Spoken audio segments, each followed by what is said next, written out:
Thank you very much to our technical team. So our speaker for this evening is Larai Gwani. Larai Diana Gwani is a dedicated government official with over 19 years of experience in Kaduna State Legislature. She was committee clerk, House Committee on Women Affairs and Social Development for 14 years and has garnered experience in governance, particularly in public sector performance, parliamentary oversight, gender and social inclusion, policy advocacy, stakeholder and citizen engagement. She's also the Kaduna State House of Assembly Desk Officer on Gender and Social Inclusion in Planning and Implementation of State Policies.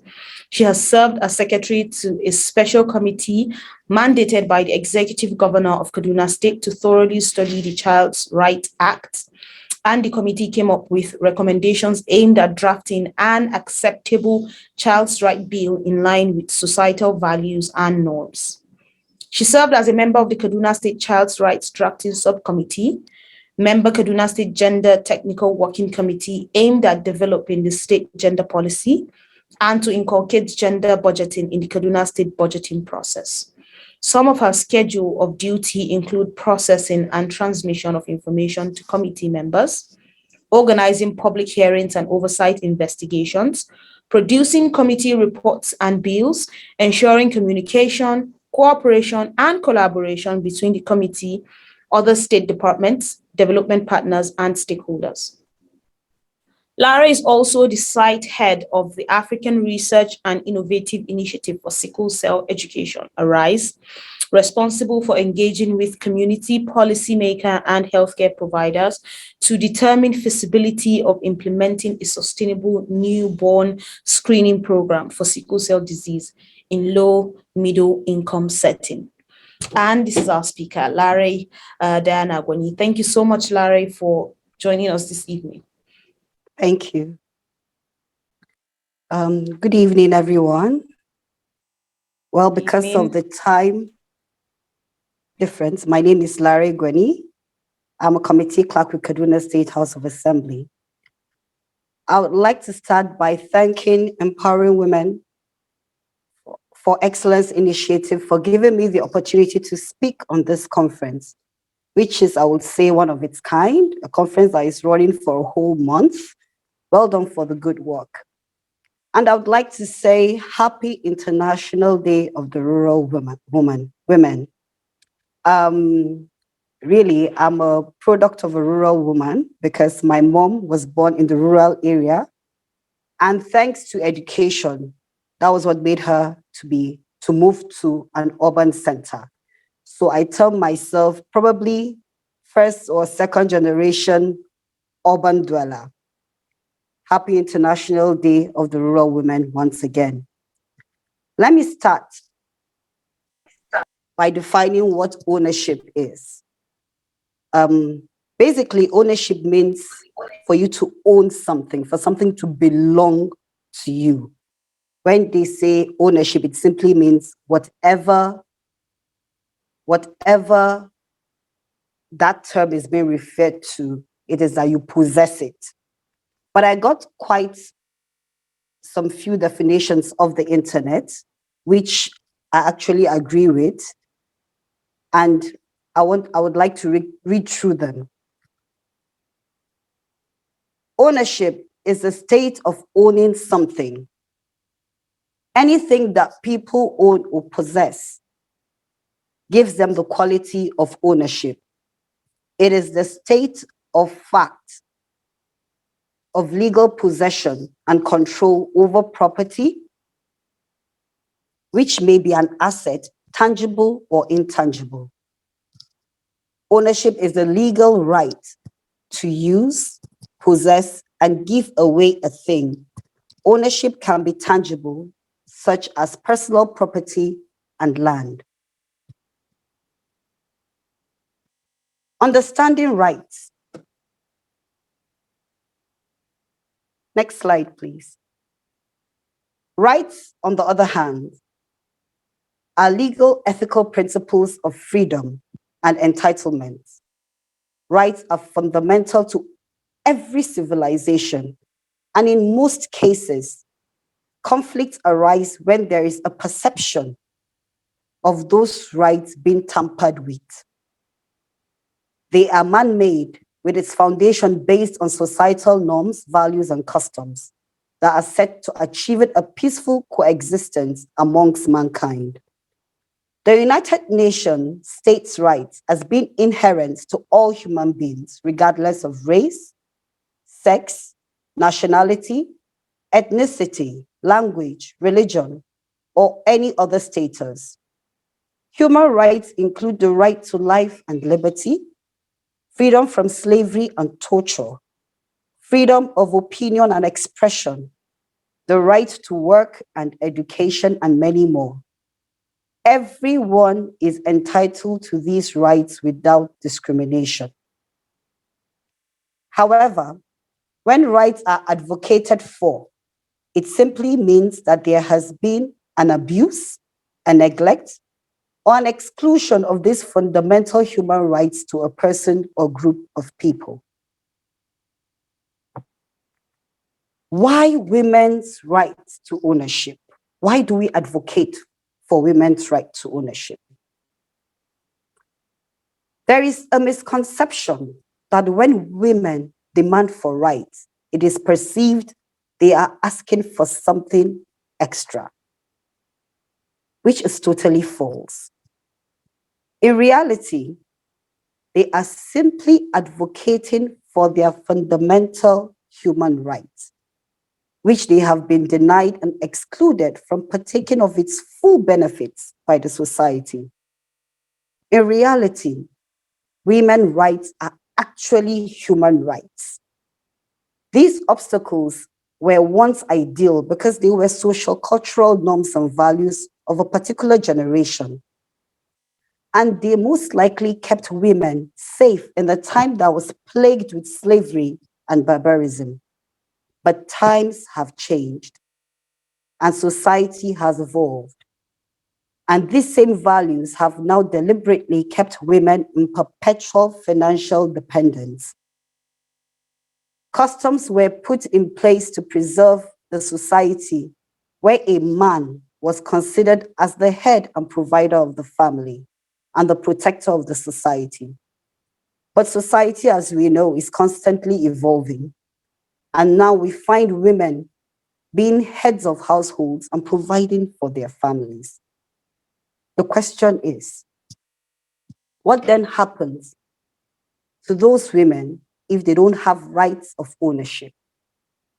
It simply means they and their dependents are pegged in a continuous circle of poverty, because it means they don't even own what they would use to take care of their families. They don't have power and control over their finances. Next slide, please. Why are women excluded from ownership? Because there's actually a root cause of exclusion. Sociocultural factors are not only to be blamed in excluding women in land ownership, but also deep-rooted ethno-religious beliefs. Where the Sharia law allocates a portion of inheritance to women, but not equal to men, the Bible, on the other hand, is patriarchal when it comes to inheritance, because it entrusts the men with the responsibility of taking care of the women under their custody. Well, as we know, that is unlikely to happen in the society we have found ourselves now. The Bible's only record of female inheritance is when Zelophehad's daughters petitioned Moses, Eleazar the priest, the chieftains, and the whole assembly at the tent of meeting for their right to inherit their father's property rights in the land of Israel, since he died without an heir. Although their request was granted, and they were allocated a portion of land, which was their father's due inheritance in the promised land. But the question in my heart is this: will these girls have had the audacity to make such a request if they had a brother? I doubt. I would like to pause here. This is me talking about root cause and probably 4,000, 6,000 years ago of history that is shaping our present day norms when it comes to women's ownership. As I said, I'm a second generation urban dweller. But really, with my education and exposure, I cannot go to my village and buy a piece of land. This is what people don't know. It's as serious as that. I cannot just walk into my village and say, oh, I am this person. I am not married. So it means I'm single, but I'm part of this community and I would like to purchase a piece of land. Nobody is going to sell it to me. That's the truth. No one is going to sell it to me because I'm a woman. So I'll have to use a male proxy. It could be a brother, an uncle. In fact, I don't think even my mother has a right to purchase the land for herself. If she's going to purchase the land, she's going to say she's buying it for her sons. So it's that bad. Facts and figures. This is me talking about my rural community and telling you what is obtainable as a woman and what is not. But let us look at facts and figures. According to UN Women Facts and Figures, almost 70% of employed women in South Asia work in agriculture, as do more than 60% of employed women in sub-Saharan Africa. However, less than 20% of the world's landowners are women. Women represent fewer than 5% of all agricultural landowners in North Africa and West Asia, while in sub-Saharan Africa, they make an average of 15%. As we know, we are in sub-Saharan Africa. So in case you think this is me just blabbing, this is UN Women Facts and Figures. In this part of the world where we live, I live in Nigeria, and women make only an average of 15% of landowners, of agricultural landowners. So what does that mean? It means a lot of rural women don't even have access to land that is theirs. On average, women make up about 43% of agricultural labor force in developing countries. Evidence indicates that if these women had the same access to productive resources as men, they could increase yields on their farms by 20 to 30%, raising total agricultural output in these countries by 2.5 to 4%. This would reduce the number of hungry people in the world by around 12 and 17%. Okay, I want to digress a bit in this. When you say women don't have access to land and only 15%, let me give you a brief overview. When Kaduna State government adopted the GESI policies, that's Gender Equality and Social Inclusion Policy, there were 4 key sectors that were supposed to pilot this GESI policy. The 4 key sectors were agriculture, health, water resources, and education. So in agriculture, you might think, oh, you see women on their farmlands, but they don't own the farmlands. And sometimes, most of these farmlands they farm on are family inherited farmlands. So it's either they're farming on those farmlands because it belongs to their husband or their husband's family. And because mostly men are the heads, those lands belong to men. So a simple commodity as fertilizer is being allocated to the head, to the owner of the land, not to the woman that is farming the land. So you find out that the women are farming those pieces of land, but they don't even have the fertilizer to use on the land because the men have collected the fertilizers being allocated to the land and have sold it off. So now the woman is left to finding a way to make her land fertile so that she can yield her output on that farm will be much for her to feed her family. In another case, there's an instance of where the husband is alive, the woman is farming on the land. She finishes, it's harvest season, she harvests it, and he walks up and says, give me 2 bags out of what the yields on the farmland, because it's my land. And you don't want to know. He sells it off, enjoys himself, and leaves whatever that is remaining for his wife to take care of the family. It is happening. And that is why we're advocating for government to look into this issue so that the women in the rural area can have land that belongs to them, so that whatever the yield that comes out from that land belongs to her and her children. Because at the end of the day, she's plagued with taking care of her family. While if her husband is irresponsible, goes off enjoying himself and not even minding how his children grow up. In looking forward, in advocating for rights of ownership of women, we have to be cognizant of the fact that this generation may not particularly enjoy the full benefits, but looking at the future of that little girl and those not yet born, it is a cause totally worth fighting for. So while we are advocating for the rights of women to ownership, we should also advocate for enrollment of girls in schools. That way, the future generation of girls will grow to be strong, independent women. It is important for government to look into cultural norms that prohibits women to owning a piece of land. It is therefore eminent that certain norms, traditions, and customs that have restricted women to owning land be repealed or amended. As I said, if my mother was not educated, I would probably have been a rural dweller experiencing the same problems that these rural women are facing.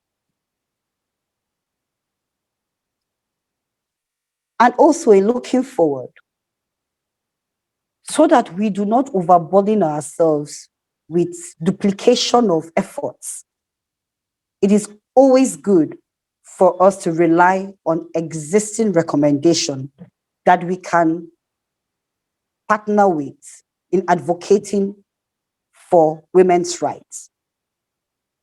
And I would like to use CEDAW's recommendation. Convention on the Elimination of All Forms of Discrimination Against Women recommends that state parties should ensure that legislation guarantees rural women's rights to land, water, and other natural resources on an equal basis with men, irrespective of their civil and marital status or of a male guardian or guarantor, and that they have full legal capacity. They should ensure that Indigenous women in rural areas have equal access with Indigenous men to ownership and possession of and control over land, water, forests, fisheries, aquaculture, and other resources that they have traditionally owned, occupied, or otherwise used or acquired, including by protecting them against discrimination and dispossession.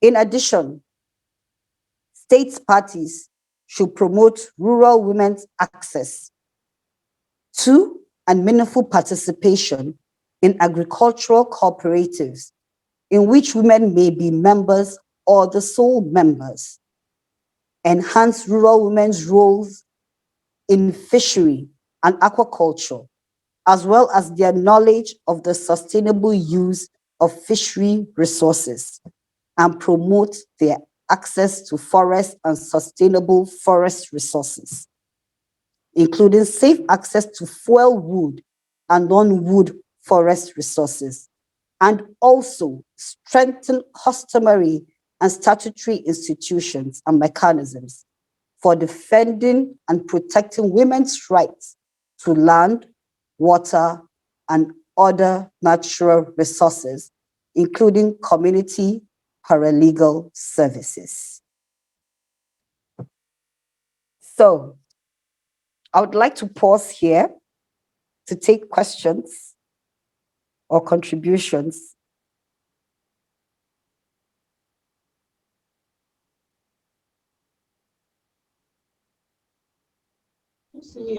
Thank you so much.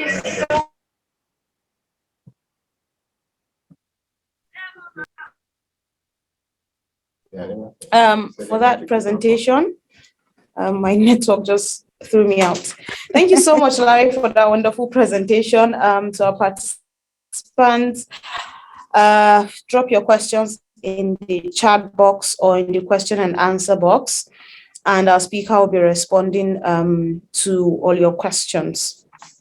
Don't forget, drop your questions or even comments in the chat box, and she will get to them as soon as she can.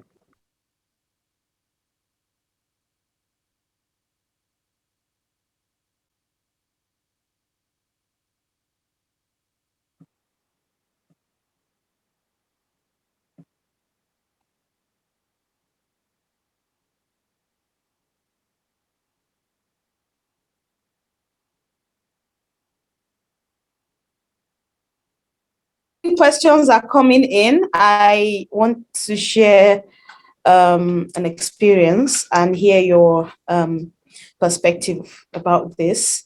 So somebody shared his story about how his mom has been married twice, and she has grown-up children. He's in his 30s, and his mother is divorced twice, and she's still planning to get married the third time. And so he confronted her, asking her, why are you still trying to get married at this point? You have everything you want. You're successful in your business. And then, she explained to him how it's difficult for her to acquire property from her hometown, because as a single woman, she cannot acquire any property. And even the properties she already owns, she can't issue instruction to the workers, and they wouldn't listen to her. And so he had to go and instruct the workers to do what she wants, in accordance to the contract they had. And I would just like you to share your thoughts on this. Really, I'm not it's not surprising that these things happen, and I don't blame her, because sometimes you're overwhelmed by the way you're treated by the society. As a single woman, I'm a single woman. I've never been married, and I know what I have to face through most of the time. You understand? I've heard cases, even at my workplace, there are people that are casual staff, or will I say, they're like cleaners in the office, and they would look at you and talk to you brashly, simply because you're a woman, or because they know you're single. And someone had actually told me that they have my type at home, So to be very honest, we are still there. We are still there. And it's a tough walk. To be very honest, it's a tough walk for women to be termed as equals. And it is not just, don't think it's just happening in Africa, or it's happening in rural areas or in villages. Even in the Western world, there are places that women don't earn as much as men. You understand? There are organizations that the moment you put a woman as the CEO, you find men that resign because they cannot work under a woman. So this is a gradual process. But as I say, it's like a baby. This right is like a baby. We're still nurturing it. We're crawling, we are walking. Eventually, we're going to start running and taking the shots by ourselves. And really, to be very honest, sometimes the men are threatened by what the women will become, because sometimes they are aware of the injustice that they have netted on the women, and they are afraid of the women turning around and being the monsters they were to them. You understand? So it's a deep-rooted issue that it will take time. It will take time, really, for us to conquer this and to come out of it, to be viewed as equal. And it's not just us advocating. Like for me, I tell people, even with my exposure and education, I still have that mental block. You understand? Even when I'm talking gender equality, there's a restraint in my heart. And it's because of the way I was raised. I was raised that I'm not equal to a man. Yes, absolutely. I think I can relate to that. So there's this, that you're saying you are advocating for it, but it's there. It's a mental block. It's actually caging you. It's an obstacle restraining you from actually moving forward. It's there. Yes. You understand? Yes. Mothers are women, but they don't raise the children equally. They raise the men differently from the way they raise the women. Yes. You understand? Even people advocating gender equality, I bet you if you go to their houses, they don't raise their children equally. Only a few cases will you find out, okay, she has sons and daughters, and everybody enters the kitchen, everybody does the chores the same way. Absolutely. It starts from there. Yeah. Absolutely. It's interesting that you mentioned kids being raised differently in the same home by the same parents, because I just saw a video about a couple of minutes ago. And, they were asking the psychologist, how come children raised by the same parents turn out differently? You can have one a narcissist and one not, one normal kind child. And, the psychologist said that's because they are raised by different parents. Although you think you grew up in the same household, you're not raised by the same parents. You're raised very differently.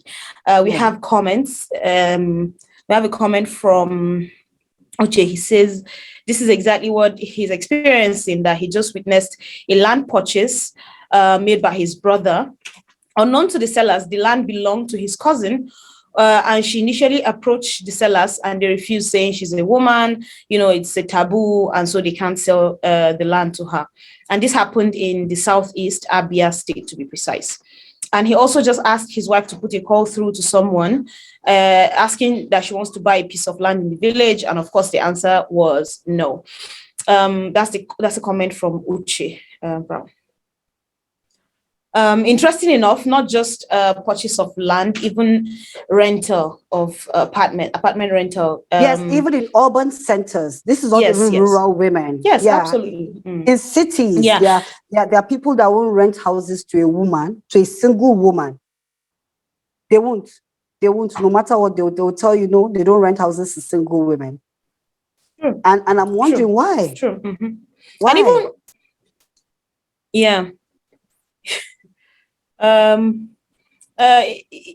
interesting. Earlier this year, we had to move out of our apartment, and so we're looking for a new apartment, and we kept one of the comments we kept getting in return because my dad is late, and so it's just my mom, myself, and my two sisters, so we're all women. And so they keep asking, are they all women? And we say yes, they're all women. And then they say this concern about, oh well, are you sure you won't have male visitors coming to the house all the time?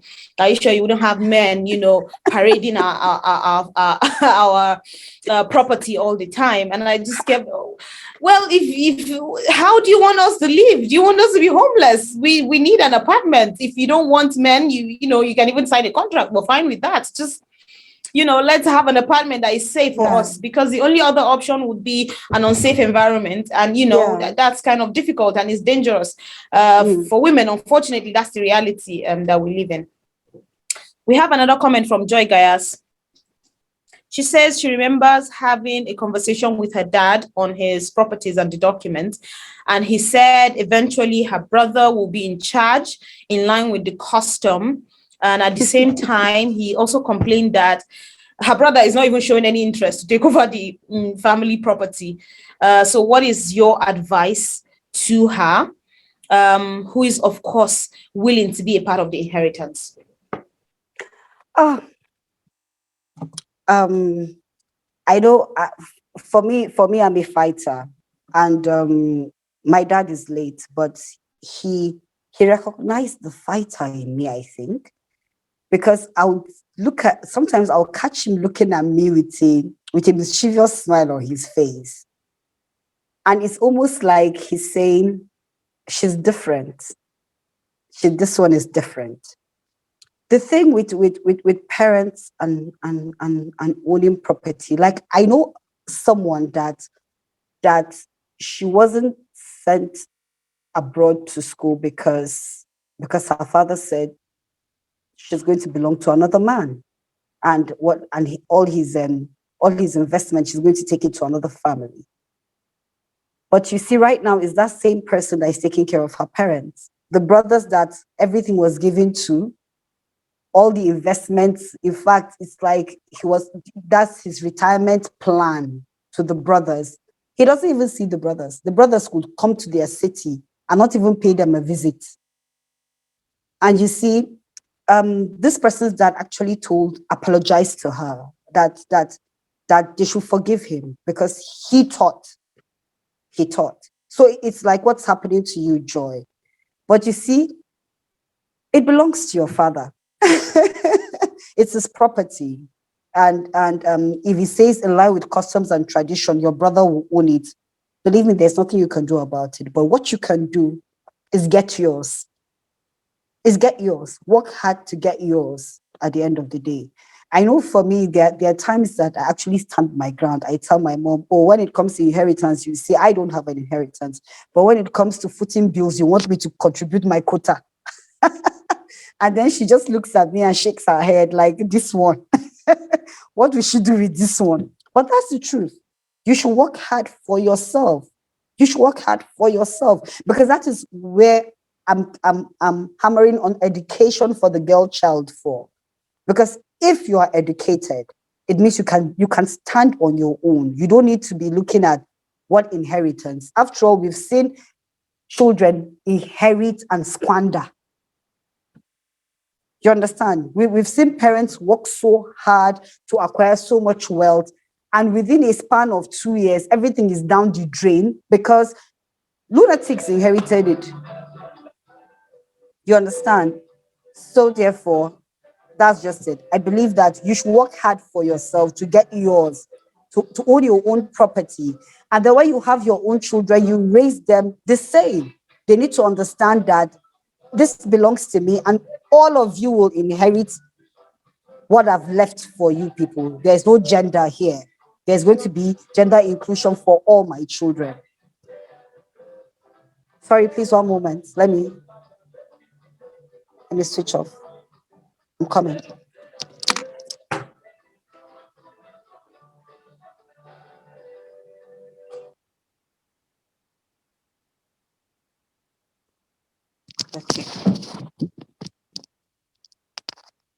Okay. Sorry, I'm back. There was power just came back and the TV was on. So that's okay. Nepa.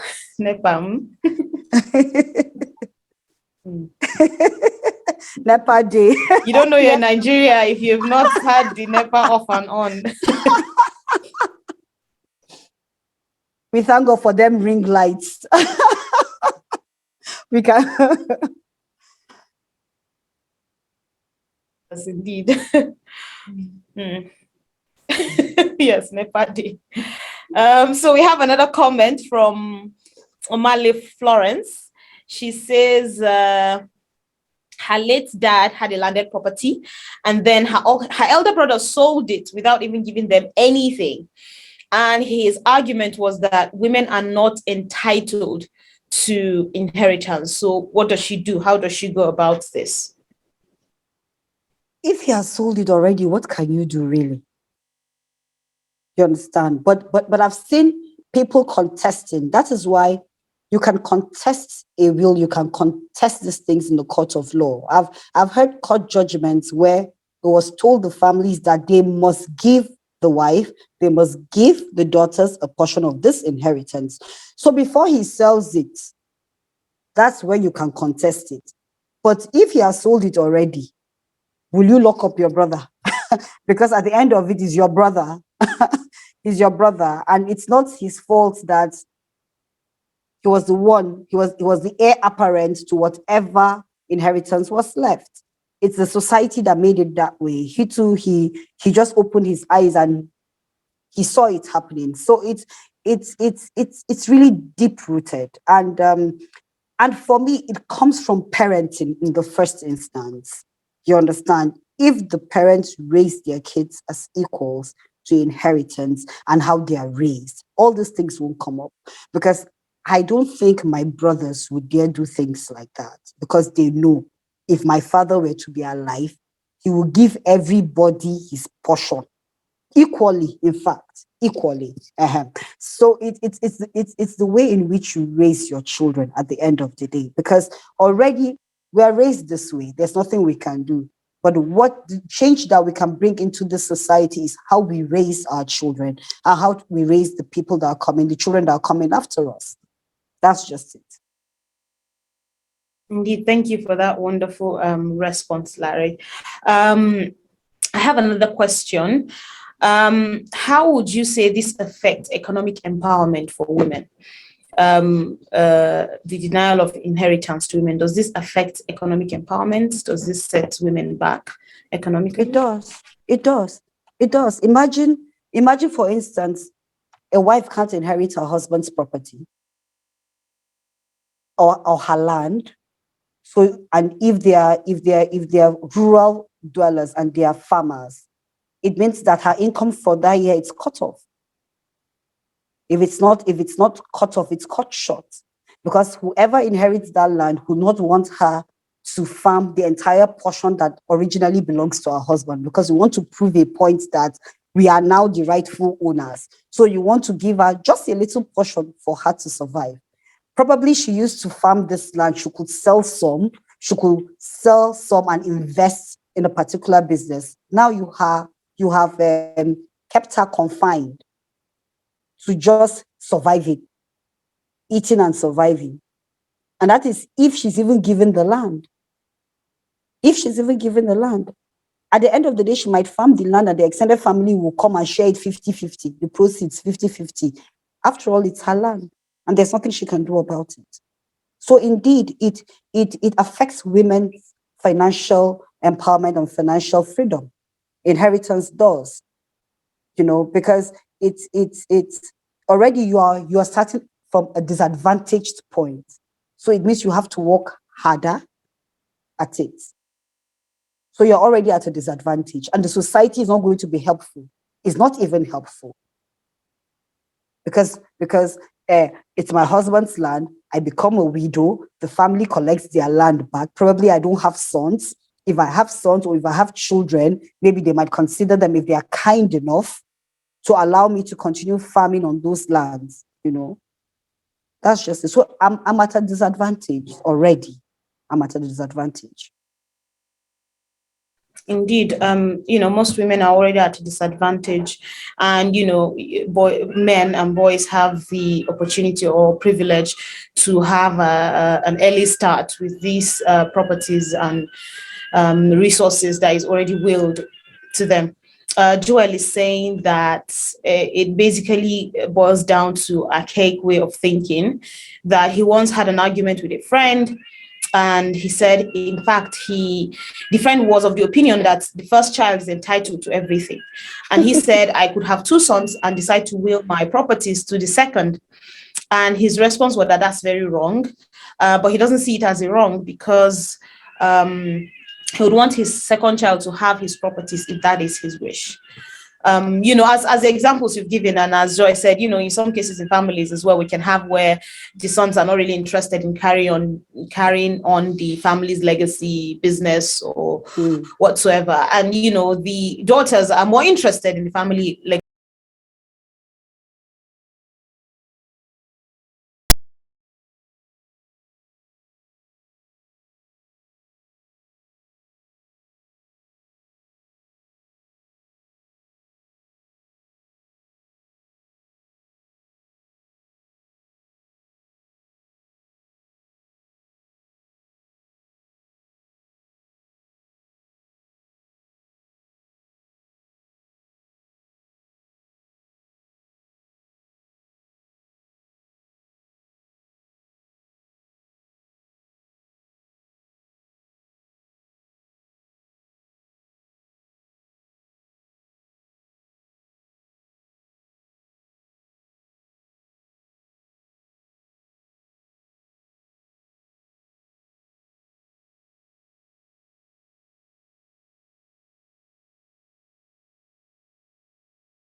in a while she put out the shoe, so he's home now.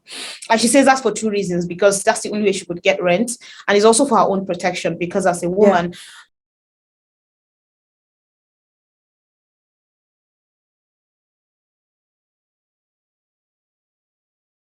So Larry, whilst some comments and questions are coming in, I don't know if you have any last words for our audience. Well, even in all this, it is quite disheartening that in recent times, we find nations where lawmakers are publicly declaring their lack of support to propose gender equality legislation. This shows that we are far from achieving the Sustainable Development Goals. However, we will not relent. We will continue advocating using data obtained through credible research. And let us remember that the strengths and abilities of a woman can be likened to that of an eagle. Instead of being threatened by the storm and wind, she mounts upon it and soars to higher heights. She belongs to the highest peak of the mountain. Please, it is a grave injustice to keep her locked up as a poultry bird. Thank you for having me.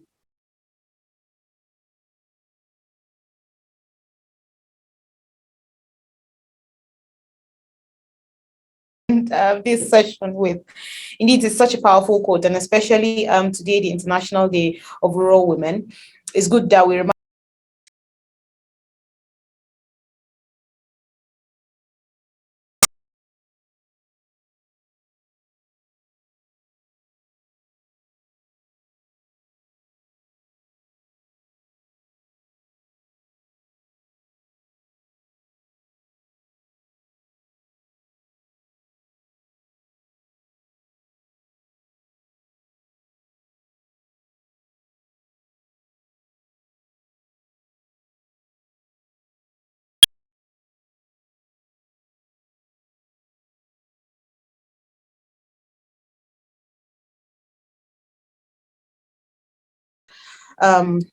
This conference for you.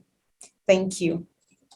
So Larai, just stay with us. We take the poll and then we will come back for this photo session.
So the poll is still on. Please take the poll.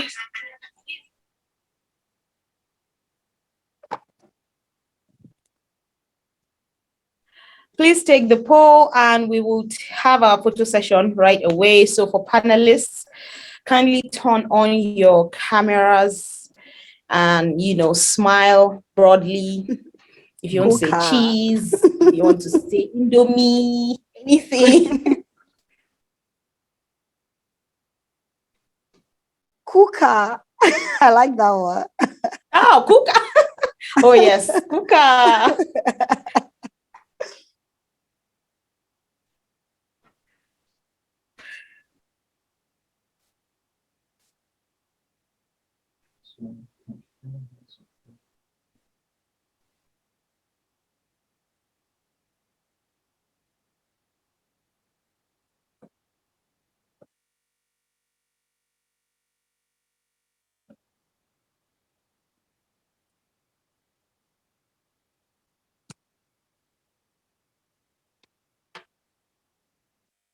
It's as if it's just me and you.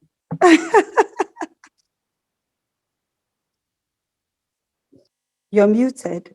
Others are joining as well.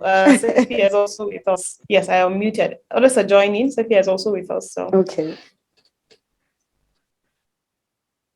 Thank you, Larai, for an amazing session. Thank you. Oh, Sophia, thank you.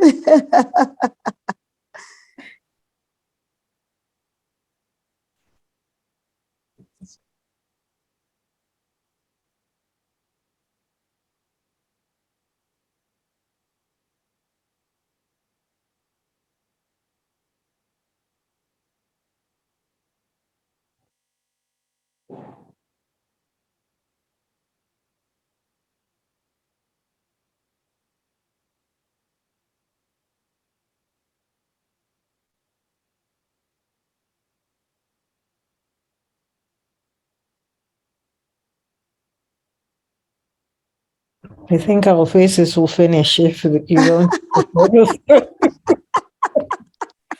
oh, the muscles in my cheek hurt.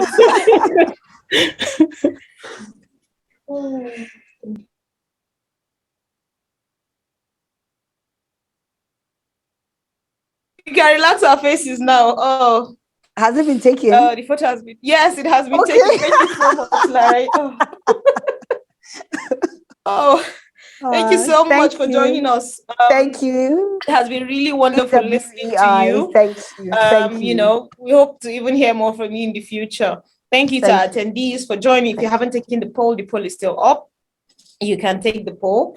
Don't forget, you can engage the speakers on the WUVA app, ask questions, comments, conversations around their topic and other topic of interest that relates to your work. And tomorrow we will reconvene for day 12 of EWEI International Conference. We're almost halfway through. Thank you for sticking with us all the way to day 11. And we'll see you tomorrow. Thank you so much, Larai. This was really engaging. This was really interesting having this conversation with you. Have a wonderful Have a good evening. Bye. You too. Bye. All right. Bye.